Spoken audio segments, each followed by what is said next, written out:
আসসালামু আলাইকুম সুপ্রিয় দর্শক, কেমন আছেন সবাই? আশা করছি সকলে ভালো আছেন। আজকের ভিডিওতে আমরা বেলারুশের বেশ কিছু বিষয় নিয়ে কথা বলবো। আমাদের বেশ কিছু বাংলাদেশি ভাই কমেন্ট করেছেন, বেশ কিছু বিষয় জানতে চেয়েছেন। তো আমরা এই বিষয়গুলো নিয়ে কিন্তু আজকে আপনাদের মাঝে রিপ্লে ভিডিও বানিয়েছি।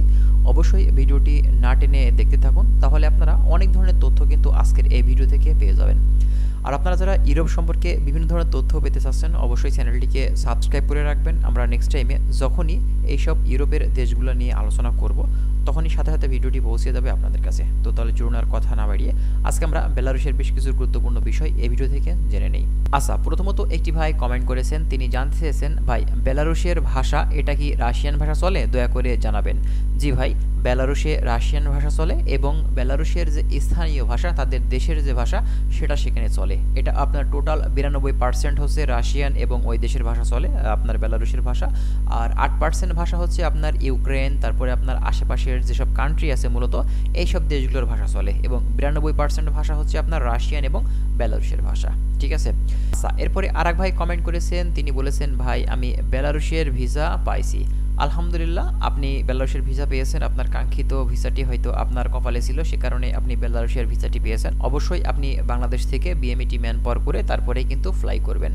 এবং এরপরে আরেক ভাই কমেন্ট করেছেন, তিনি বলেছেন, ভাই এজেন্সি তো 10 লাখ চাই, অনেক বেশি হয়ে যাচ্ছে না? আর বেলারুশ থেকে 2-3 বছরের পরে কি অন্য দেশে মুভ করা যাবে বৈধভাবে? দেখুন, প্রথমত আপনি যে বিষয়টি বলেছেন সেটা হচ্ছে এজেন্সি 10 লক্ষ টাকা চাচ্ছে, অনেক বেশি হয়ে যাচ্ছে না? অবশ্যই বেশি হয়ে যাচ্ছে, কারণ এইসব নন সেনজেন কান্ট্রিগুলোতে মূলত স্যালারি কম ভাই।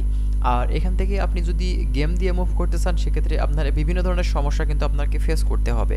অন্যান্য যেসব নন সেনজেন কান্ট্রিগুলো আছে মূলত, যেমনটা সার্বিয়া, মন্টিনিগ্রো, আলবেনিয়া, কসোভো, হ্যাঁ, এইসব দেশগুলো থেকে মুভ করাটা কিন্তু আপনার এই বেলারুশের থেকে সহজ। বেলারুশ যেহেতু সেন্ট্রাল ইউরোপের দেশগুলো থেকে অনেক দূরে, সে কারণে কিন্তু আপনারা যদি এই দেশে যান, সেক্ষেত্রে আপনি গেম দিয়ে মুভ করাটা আপনাদের জন্য কিন্তু সমস্যা হবে। আর যেহেতু এখানে আপনার স্যালারি কিন্তু কম হয়ে থাকে, যেটা আপনার বাংলাদেশি টাকাতে প্রায় 50-60 হাজার টাকা আপনি বেলারুশে কিন্তু ইনকাম করতে পারবেন। আপনি যদি সেই দেশটিতে থাকতে চান মূলত কাজ করার উদ্দেশ্যে, সেক্ষেত্রে আপনার এই টাকাটা তুলতে কিন্তু অনেক দিন সময় লাগবে। হ্যাঁ, আর যারা মুভ করতে চাচ্ছেন, আপনি যদি বৈধভাবে থাকেন, সেখানে টিআরসি কার্ড হয়ে গেলে আপনি সেখান থেকে ট্যুরিস্ট ভিসা নিয়ে কিন্তু অন্যান্য কান্ট্রিগুলোর ভিসার জন্য আবেদন আপনি করতে পারবেন।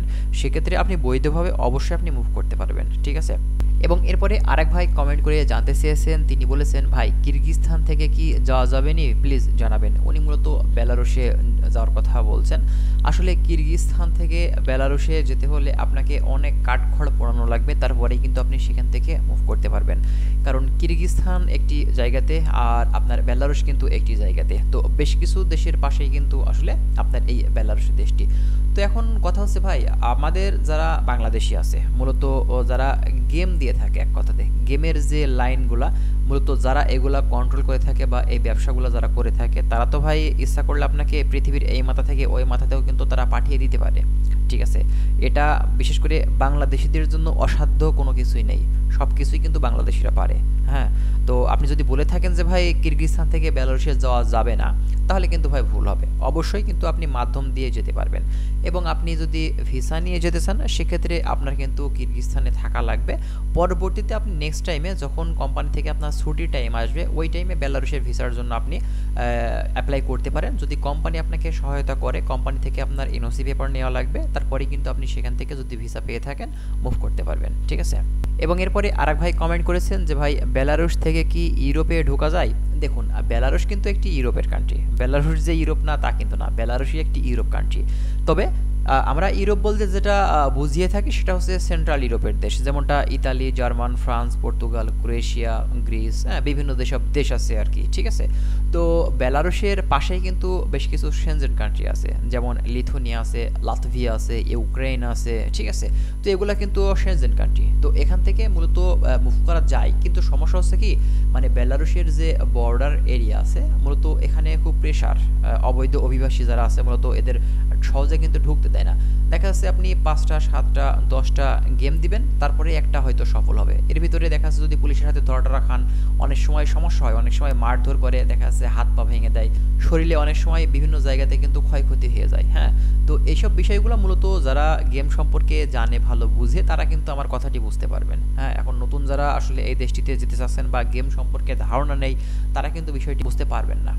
আবার অনেকেই বলতে পারেন যে ভাই আপনি এই দেশটি সম্পর্কে কতটুকু শিওর হয়ে কথাগুলো বলছেন। দেখুন ভাই, আসলে আমরা অযথা কোনো কথা বলি না, যতটুকু পারি অথেন্টিক তথ্য আপনাদের মাঝে কিন্তু দেওয়ার আমরা চেষ্টা করি, ঠিক আছে? তো যারা এইসব দেশগুলো নিয়ে কথা বলে, যারা এইসব দেশগুলো নিয়ে ভিডিও বানায়, আপনারা তাদের ভিডিও থেকেও কিন্তু বিভিন্ন ধরনের তথ্য আপনি পেতে পারেন, বা বাংলাদেশ থেকে যারা বেলারুশে শ্রমিক পাঠিয়ে থাকে মূলত তাদের কাছ থেকেও আপনি জানতে পারেন। তবে যারা দালাল এজেন্সি, এরা মূলত আপনাকে সত্য কথা বলবে না, কারণ এদের তো বিজনেস। আপনার যদি সত্য কথা বলে থাকে সেক্ষেত্রে তাদের বিজনেসটা তো ভাই হবে না, তাই না? তো যাই হোক, যেটা বলছিলাম, এরপরে আরেক ভাই কমেন্ট করেছেন যে ওখানে বেতন কেমন পাওয়া যায়, বেলারুশে বেতন কেমন পাওয়া যায়। দেখুন, বেলারুশে রিসেন্টলি যেসব বাংলাদেশি ভাই গেছে, আমরা বেশ কিছু ভাইয়ের সাথে কথা বলে দেখেছি, সেখানে স্যালারি $350 থেকে $400-450। এখন এটা সাধারণ শ্রমিক যারা কাজ জানে না, এবং যারা কাজ জানে মূলত তাদের স্যালারিটা কিন্তু $450, $500, $550।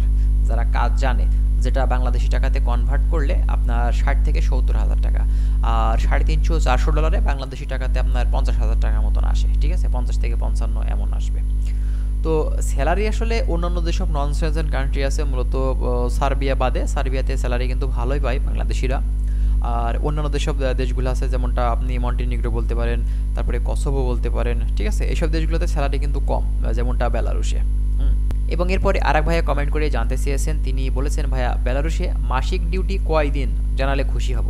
ভাই, বেলারুশের মাসিক ডিউটি বলতে এখানে আপনার ইউরোপের যে দেশগুলো আছে, মূলত ইউরোপ দেশগুলোর সিস্টেম হচ্ছে আপনার সপ্তাহে কিন্তু 2 দিন বন্ধ থাকে এবং 5 দিন কিন্তু খোলা থাকে। হ্যাঁ, এখন এটা কোম্পানির উপরে অনেক কিছু নির্ভর করে। অনেক কোম্পানি আছে সপ্তাহে 6 দিনও কিন্তু ডিউটি করায়, তবে আপনি ডিউটি করলে স্যালারি পাবেন।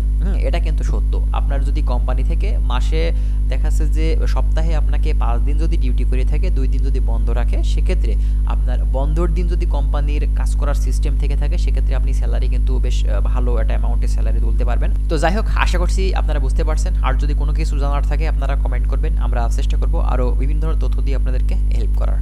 তো ভালো থাকবেন সবাই। আজকের ভিডিওটি আমরা এখানেই শেষ করছি। আল্লাহ হাফেজ।